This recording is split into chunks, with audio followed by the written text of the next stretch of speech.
రంగారెడ్డి జిల్లా తుక్కుగూడ సర్దార్ నగర్లో నీటి కుంటలను చెక్ డ్యాంలను కబ్జా చేసి నిర్మించిన ప్రహారీ గోడను మహేశ్వరం తహసీల్దార్ ఇరిగేషన్ మున్సిపల్ అధికారుల ఆధ్వర్యంలో కూల్చివేశారు.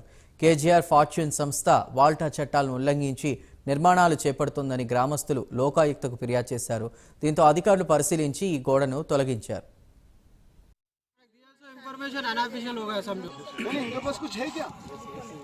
గవర్నమెంట్ ల్యాండ్ లో రోడ్ వేసినారని కంప్లైంట్ ఉంది. దాన్ని గతంలో వాళ్ళు హైకోర్టు పోయారు. హైకోర్టు పోయి స్టే ఆర్డర్ తీసుకుంది. దాంట్లో కోర్టు కూడా ఏంటంటే డ్యూ ప్రాసెస్ ఆఫ్ లా అంటే వాళ్ళకి నోటీసులు ఇచ్చి యాక్షన్ తీసుకోమని చెప్పింది. దాన్ని నోటీసులు ఇచ్చి యాక్షన్ తీసుకుంటాం. ఇంకోటి ఏంటంటే ఆ గవర్నమెంట్ ల్యాండ్ బౌండరీస్ అనేది సరిగా లేవు. దాన్ని గవర్నమెంట్ ల్యాండ్ బౌండరీస్ సర్వేతో సర్వే చేయించి ఆ సరిహద్దులు సరిగా ఏర్పాటు చేసి యాక్షన్ తీసుకుంటారు. దాన్ని గవర్నమెంట్ ల్యాండ్ ప్రొటెక్ట్ చేయడం కోసం ప్రయత్నిస్తారు. 100% ట్రై చేస్తారు. హెచ్ఎండిఏ పర్మిషన్ తీసుకున్నాం కాబట్టి మేము ఇంటర్ఫియర్ కావడం కూడా టౌన్ ప్లానింగ్ వాళ్ళు ఏమైనా సుమోటో తీసుకొని వాళ్ళు ఆపితే మళ్ళీ ఫర్దర్ గా వాళ్ళు రివోకేషన్ చేసుకుంటే మేము ఏమైనా మాట్లాడుకుంటే చెరువు మా విలేజ్ మ్యాప్ లో ఇట్లా చెరువు ఉంటే 100% మేము టేక్ యాక్షన్.